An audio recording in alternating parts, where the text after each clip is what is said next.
For our audience, this is the director, Lisa Molomot, and Jeffrey Bemiss, the producer. Or the credits say that you're sort of directed and produced by the two of you. So did you both share directing duties on this as well as producing duties? We did. Okay. And what number film is this for you, documentaries that you've made? Well, for me as a director and feature length, it would actually be my first. But I've made shorts. Okay. I don't think this is first. Okay. And Lisa? Yeah, this is my second feature, and I made a whole bunch of short documentaries as well, and edited a bunch of documentaries. And the two of you worked on this one together. Have you worked on other films together before?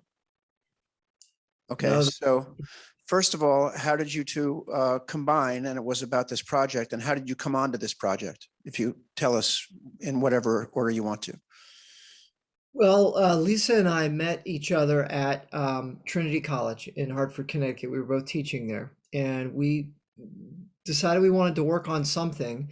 But then Lisa moved to Tucson, Arizona.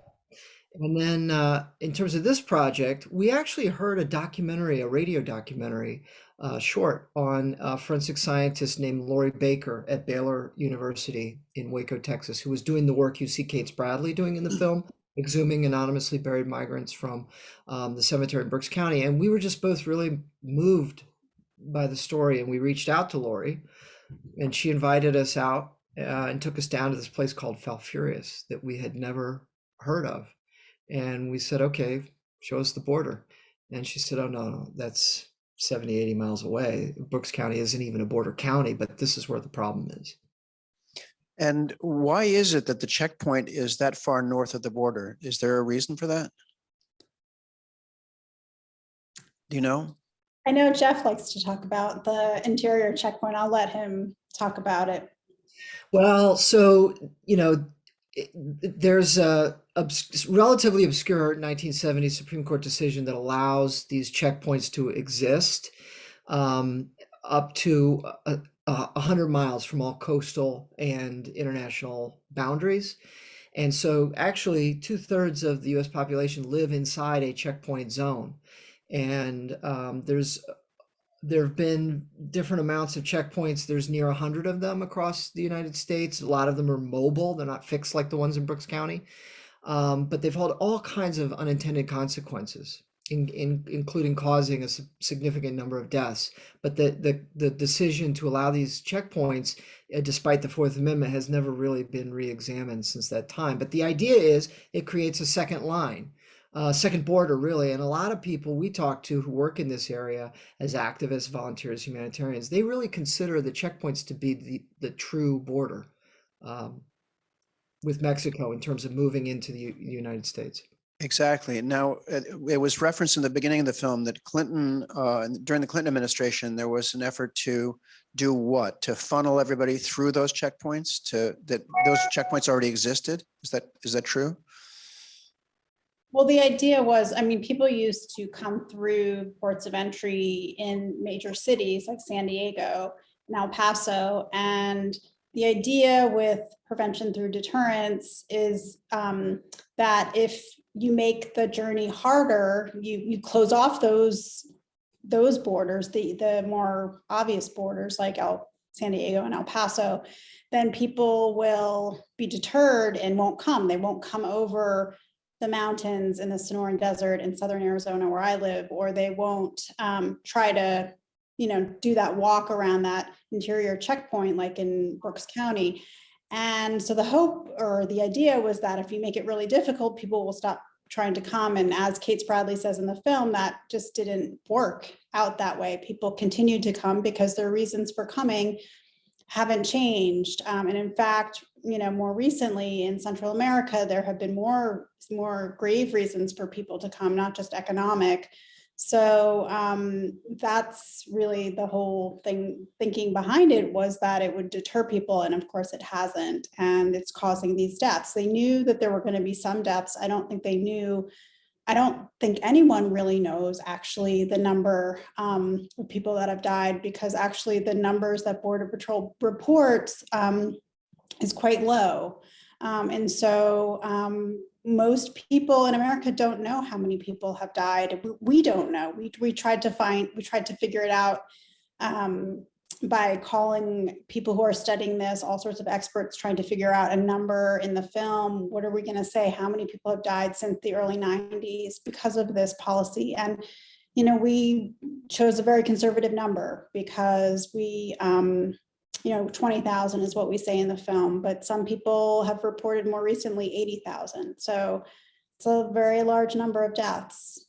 Well, as Dr. Bradley, I guess, Kate Bradley, is that, yeah. So, okay, and as she estimates that they're in one cemetery and they think they're going to be there for a little while, but they're going to be there for years because everywhere they look, every bare patch of grass is yet another set of unidentified remains.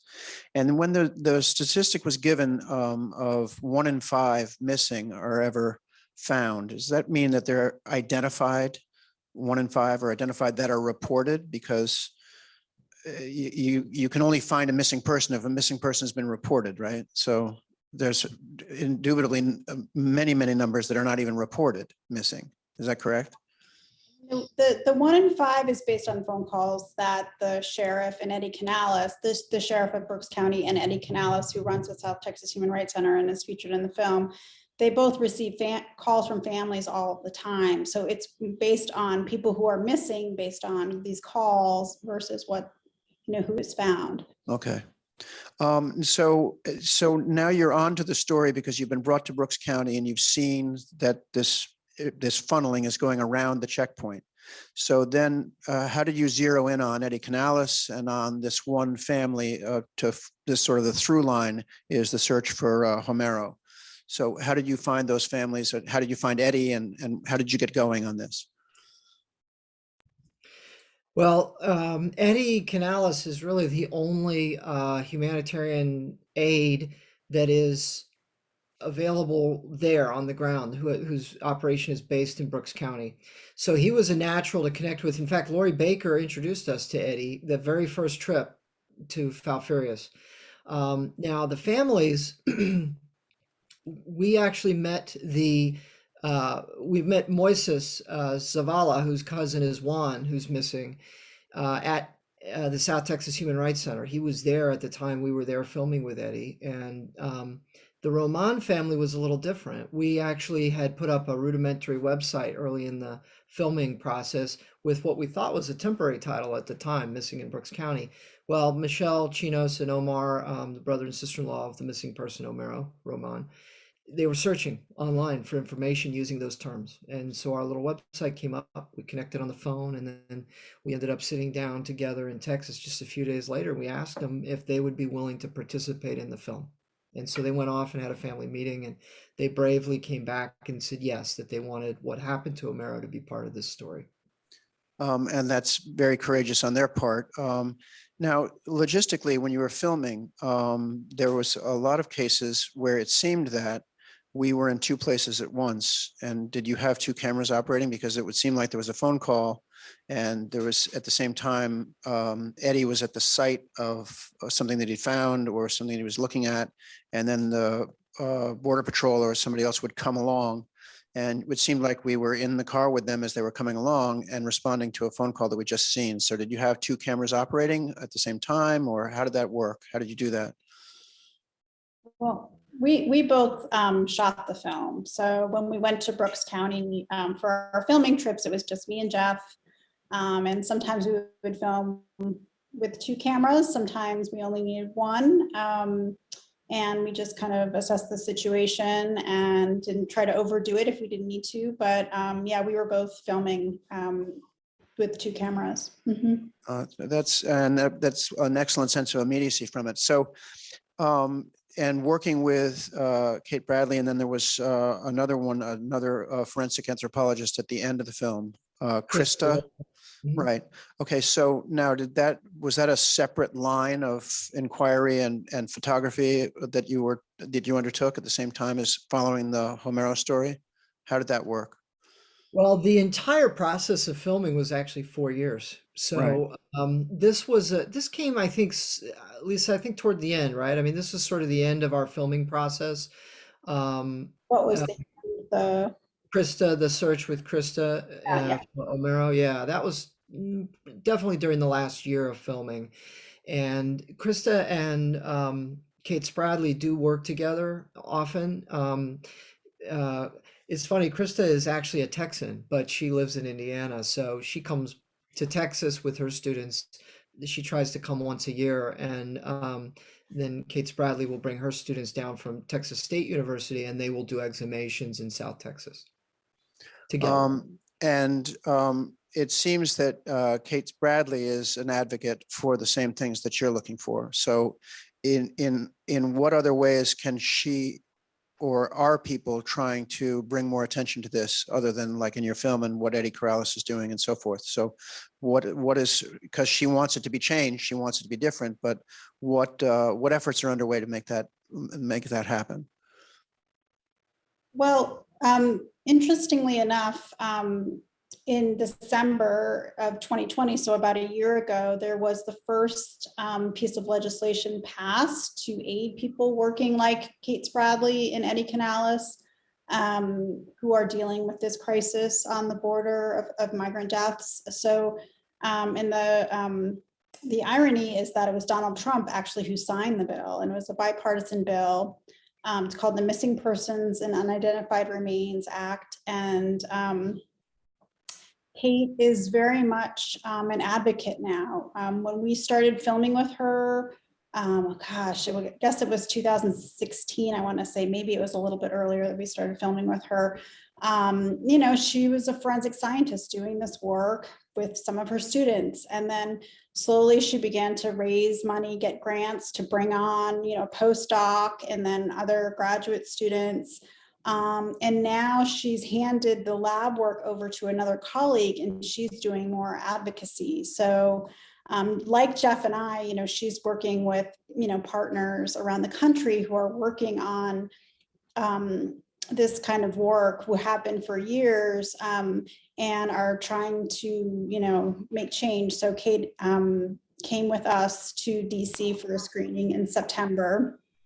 We've since screened the film for Border Patrol leaders, and we're planning on bringing the film to DC again for elected officials this winter. So she's part of all of that. She and Eddie are working together also to figure out ways to make this better, and to educate other counties in Texas, because Brooks County is not the only county that's dealing with this. Right. So yes, and a very good point that was made with the call from the Homero family to Stark County, where they said, well, Brooks County has these binders filled with information. Do you have it?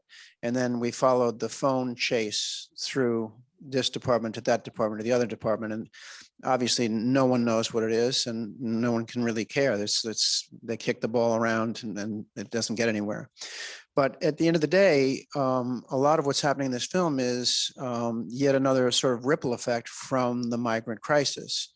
In other words, this isn't going to stop, but we're trying to do something about its after effects in terms of what happens to people once they come across, because they're going to keep coming across. So how can we better identify who it is and maybe help them to not be dying so much, but certainly if they are dying, how can we make a better case for identifying?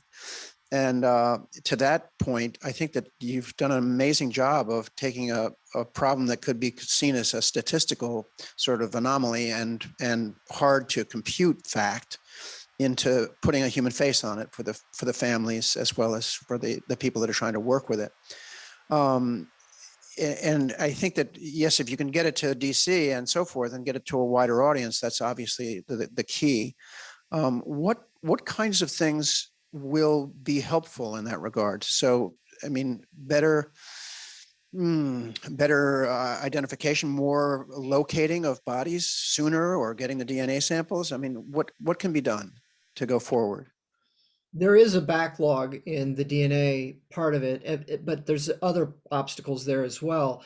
The data in the database, so in order to make a match, you have to have two sides. You have to have somebody recovered remains and then a family reference sample to match it in order to make the ID. Well, the database will not travel over international borders. They will not accept family reference samples from people in Central America or Mexico, and that's a real problem, because Yeah. if they would do that, then I mean, Kate Spradley's fond of saying they would make hundreds of matches just immediately, overnight, and so that's one thing that she's really advocating for, among But other. also, Texas runs on a justice of the peace system. So they don't have medical examiners in all the counties, just in the very populated areas. So when in 2012, when they discovered all of these unknown remains that were buried in the cemetery, this was like pre-filming. They actually Oh, damn. a medical examiner in Brooks County because it was it was a crisis. It was really serious. But most of the counties in Texas do not have the luxury of a medical examiner. So that's something that could change. I mean, that's what exists here in Pima County, where I live. There are migrant deaths here as well. But here in Pima County, there's a medical examiner. There is an NGO that is in the same building as the medical examiner. And so they meet weekly and they can go over cases and talk through, remains and articles of clothing or dental history or whatever, to kind of try to make these matches based on the phone calls they're receiving, the NGO is receiving. And that kind of thing could happen also in Texas, but it is not happening. There is a medical examiner, as I said, that Brooks County is using, but she will not cooperate with anyone like Eddie Canales or or Kate Spradley or any of the NGOs that are working on this. So, so they need to talk. You need the people who are talking with the families, and then the people who have the remains need to be able to communicate and make identification. So there's a lot of progress that can be made in Texas. Yeah, absolutely. And they need some more resources, but once they have the resources, they need the sort of the communication and the compatibility between those resources and what's there on the ground. I was just thinking of one other thing, which is it's skipping my mind right now. But if they can make the matches, if that DNA not crossing the border is really a bad situation. That's I don't know how you can get past that, because you'd like to be able to make those matches. But if you could have even the medical examiners, I mean, I guess that in some cases, Kate's was doing medical examiner work. Is that correct? Once they exhumed from the Yeah. cemetery. So she was actually doing sort of postmortems and autopsies from that material. Yeah. Yeah. Interestingly enough, though, recently, I mean, the situation in Brooks County has been dire this year. It's been the worst across the border for migrant deaths ever this year. So things were really serious there this summer, and the sheriff of Brooks County decided to, act and do something different. And so they've started actually using fingerprinting as a method of making identifications. This is brand new, just this year they started doing this. And they feel like they've made a breakthrough because they've actually been making a lot of identifications that way. And then, the sheriff of Brooks County, Benny Martinez, and Kate Spradley want to share their methods of doing this with other counties in Texas now. So that may be a way moving forward. Well, all the boxes that Kate Spradley has are unidentified remains, but she has DNA from all of them. So if she could have a family match, she could get them all matched up. Well, it is a horrifying situation, but it's really good that you can bring attention to it. And I do hope that it can be used to bring more awareness at a legislative level and at a resource level to make that happen. Are you beyond going to DC with it and so forth? Are you looking for distribution on this? Are you trying to campaign it to other places? How is that working? What's the plan? So the film will actually have its television premiere on January 31st on PBS's Independent Lens. Oh, excellent. So, and then it will stream for a month on their site after that. It's also available on streaming platforms right now. transactional streaming platforms like iTunes and places where you can buy or rent a film, and then it will eventually come to the subscription services platforms as well. Okay, so that's great. So what I hope we can do here is from this festival is make our audiences aware, and the people in the community that maybe didn't even see the film today, to be aware of when it will be on PBS and when it will be available for streaming and so forth, so we can get more attention to it from here. But thank you so much for bringing us this film and for doing the work you've done, and good luck to you going forward with getting some better traction on this problem. I really appreciate the beautiful way you brought it to us. So thank you so much. Thank you so much for sharing it. Thank you.